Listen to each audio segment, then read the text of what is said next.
ఒకటి పహల్గామ్లో దాడుల తర్వాత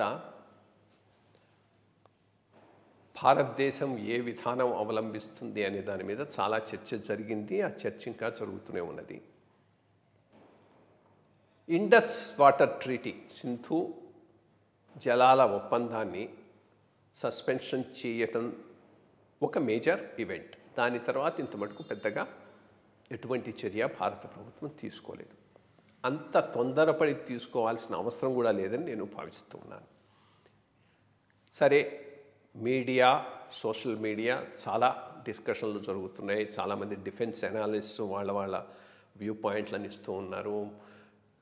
పాకిస్తాన్ చాలా స్ట్రాంగ్గా ఉన్నది, పోతే ఎక్కడికి పోతుందో తెలియదన్నారు. ఒక ఆయన పాకిస్తాన్కు సంబంధించిన ఒక ఇంపార్టెంట్ జర్నలిస్టు, అంతకుముందు పాలిటిక్స్లో కూడా ఉన్నాడు, నిజాం సేఠ్ అనేటటువంటి ఆయన మాత్రం ఒకవేళ కనుక యుద్ధం అంటూ మొదలైతే అణుయుద్ధం జరిగే అవకాశం చాలా జాస్తిగా ఉందని చెప్పాడు. ఆయన రీజనింగ్ ఇది. బేసిక్గా అణుయుద్ధంలో మొట్టమొదట బాంబు వేయకూడదు అనే దానికి చాలా దేశాలు సంతకం పెట్టాయి, కానీ పాకిస్తాన్ పెట్టలేదు. పాకిస్తాను ఫస్ట్ స్ట్రైక్ ఆప్షన్ను రిజర్వ్ చేసుకున్నది. ఎందుకు అనంటే ఆయన అనేది ఇక వాళ్ళ ఎగ్జిస్టెన్సే థ్రెట్ అయినప్పుడు పాకిస్తాను డాక్ట్రిన్, వాళ్ళ న్యూక్లియర్ డాక్ట్రిన్ ప్రకారంగా ఈ అణుబాంబును వాడదామనేటటువంటిది వాళ్ళు తీసుకున్నటువంటి నిర్ణయం అని చెప్తున్నాడు. ఇవన్నీ తాటాకు చప్పుడు బెదిరింపులే కానీ నిజంగా అణుయుద్ధం వచ్చే అవకాశం లేదు. అది జరిగితే ఇంకా పాకిస్తాన్ పూర్తిగా తుడిచిపెట్టుకొని పోతుంది, అది వాళ్ళకు తెలుసు. సో అది ఆప్షన్ కాకపోయినా ఇది ఎట్లా పోతుంది, ఎట్లా తీసుకుపోతారు, కోర్స్ చాలా డిస్కషన్స్ అవి జరుగుతున్నాయి. నిన్ననే ఆర్మీ చీఫ్ వాళ్ళు ప్రైమ్ మినిస్టర్ గారితో కలవటం జరిగింది. ఆయన వాళ్ళకు ఫ్రీ హ్యాండ్ ఇచ్చాడని చెప్తూ ఉన్నాడు. మన దృష్టిలో కూడా ఏది బెటర్ ఆప్షన్ అనేది ఒక తరం అనలైజ్ చేద్దాం. మొట్టమొదటిది, తొందరపడాల్సిన అవసరం లేదు. ఏదో ఒక సర్జికల్ స్ట్రైక్ పోయి చేసి రావటం అంటే, సర్జికల్ స్ట్రైక్స్ ఎప్పుడు సర్ప్రైజ్ ఉండాలి. లాస్ట్ టైం సర్ప్రైజ్ ఉంది, వాళ్ళు ఎక్స్పెక్ట్ చేయలేదు, అందుకని మన సర్జికల్ స్ట్రైక్ సక్సెస్ఫుల్ అయింది. ఈ తడవ ఎక్స్పెక్ట్ చేస్తున్నారు, ప్రిపేర్ అయి ఉన్నారు ఏదైనా వస్తుందని. సో ఇప్పుడు సర్జికల్ స్ట్రైకు, ఎయిర్ స్ట్రైకు పోవటం, కొట్టడం వల్ల పెద్దగా ఫలితాలు ఉండకపోవచ్చు. బట్ ఒకటి చేస్తే మాత్రం చాలా చాలా పాకిస్తాన్ మీద ఇంపాక్ట్ ఉంటుంది. ఏమీ చేయకుండా మొబిలైజ్ చేసి మనం గనక సరిహద్దుల్లో ఉంటే అదే పెద్ద థ్రెట్ పాకిస్తాన్కు. ఎందుకంటే పాకిస్తాన్ ఎకానమీ చాలా వీక్గా ఉంది, చాలా చాలా వీక్గా ఉంది. ఇప్పుడు ప్రొలాంగ్డ్ వార్ ప్రిపేర్డ్నెస్, యుద్ధానికి తయారై ఉండటం, అది వాళ్ళ వల్ల కాదు, దానికి చాలా ఖర్చు అవుతుంది. సో ప్రొలాంగ్డ్గా వీళ్ళను మనం బార్డర్ దగ్గర ఉంచేయగలిగితే అదే పెద్ద వాళ్లకు నష్టాన్ని కలిగిస్తుంది. ఇదొక స్ట్రాటజీ. రెండోది, ఎప్పుడైతే ఈ మన బార్డర్లో వాళ్ళ మొత్తం ఫోర్స్ అంతా కాన్సన్ట్రేట్ అవుతారో బెలూచిస్తాన్ ఫ్రీ అవుతుంది. బెలూచిస్తాన్లో వాళ్ళకు సైన్యం విత్డ్రా చేయాల్సి వస్తుంది.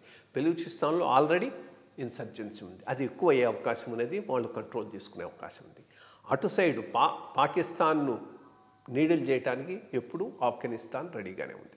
సో ఇటు పూర్తిగా మనం సైన్యాన్ని మోహరించి స్ట్రైక్ చేయకుండా వాళ్లను అప్రమత్తం చేసి అదే స్టేజ్లో చాలా రోజులు కొనసాగిస్తూ బెలూచి నేషనల్ లిబరేషన్ నేషనల్స్తో కాంటాక్ట్ పెట్టుకొని వాళ్ళ ఇన్సర్జెన్సీకి మనం మద్దతు ఇవ్వగలిగితే చాలా వరకు మంచి రిజల్ట్స్ వస్తాయి. పాకిస్తాన్ దెబ్బతింటుంది. అదే రకంగా ఆఫ్ఘనిస్తాన్తో కోఆర్డినేట్ చేసుకుని ఫక్తున్ వాళ్ళ కూడా ఇట్లా కొవర్ట్ ఆపరేషన్స్ ద్వారా ఈ దేశాన్ని స్క్వీజ్ చేసి వీలైనంత త్వరగా విచ్ఛిన్నమయ్యే దిశగా తీసుకుపోగలిగితే అదే పెద్ద సక్సెస్. అంతేగాని ఏదో యుద్ధం మొదలుపెట్టి మనం కొట్టి వాడు మళ్ళా వచ్చి చేసి రెండు ఎప్పుడూ కూడా ఇటువంటి ఇష్యూస్లో అన్నీ పోయిన వాడికి ఏమీ లేదు, అన్నీ ఉన్నవాడికి అంత ప్రాబ్లం. ఇప్పుడు ఎకానమీ బాగున్నది, స్టాక్ మార్కెట్ బాగున్నది, ప్రపంచంలో కొత్త కొత్తవన్నీ జరుగుతున్నాయి, మనం అమెరికాతో కొత్త డీల్ పెట్టుకునే స్టైల్లో ఉన్నాం. ఇటువంటి పరిస్థితుల్లో ఒక యుద్ధాన్ని మనం కొని తెచ్చుకుంటే భారతదేశ ఎకానమీ బాగా దెబ్బతినేటటువంటి అవకాశం ఉన్నది.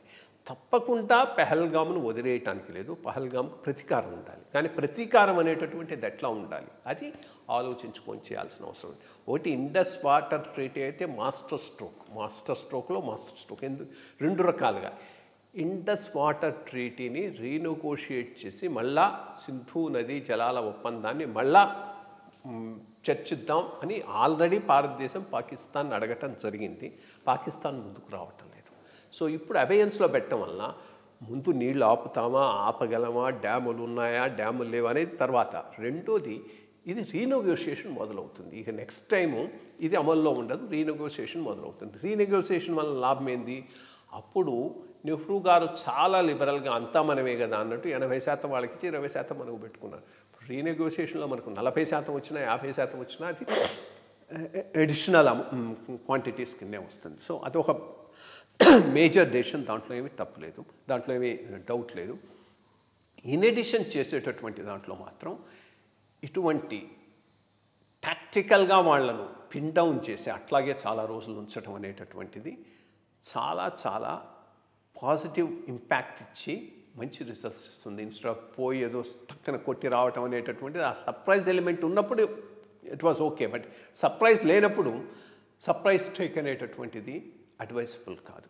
సో ఇవన్నీ చూసుకోవాలి. రెండోది ప్రపంచానికి సంబంధించిన వాళ్ళందరూ ఎట్లా చూస్తున్నారు.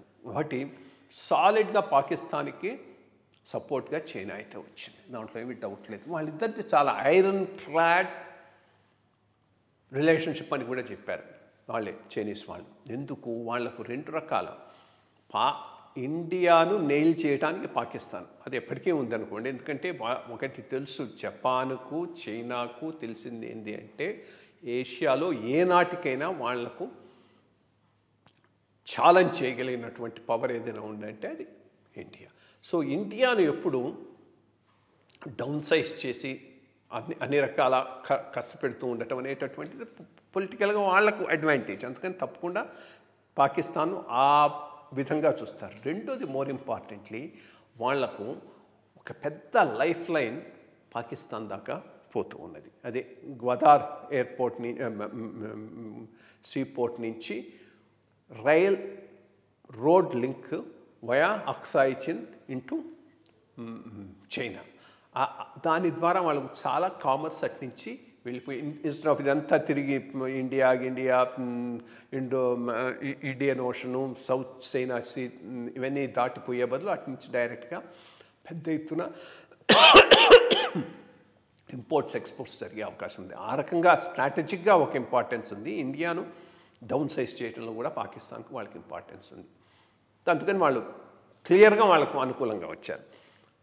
రష్యా, అమెరికా దీన్ని ఖండించారు, ఇండియాను సపోర్ట్ చేశారు. కానీ రియల్గా దానికి రిటాలియేషన్గా ఇండియా పోయి పాకిస్తాన్తో యుద్ధం చేయాలంటే దాని మీద మాత్రం సైలెంట్గా ఉన్నారు. ఇద్దరు మాట్లాడుకొని సెటిల్ చేసుకోండి అన్నట్టున్నారు. సో ఒక సైడు వాళ్ళకైతే చైనా నుంచి ఫుల్ సపోర్ట్ వచ్చింది, మనకు ఇక్కడి నుంచి లిప్ సర్వీసే కానీ యాక్చువల్ సపోర్ట్ ఎంతవరకు వస్తుంది అనేటటువంటిది క్వశ్చన్ మార్క్.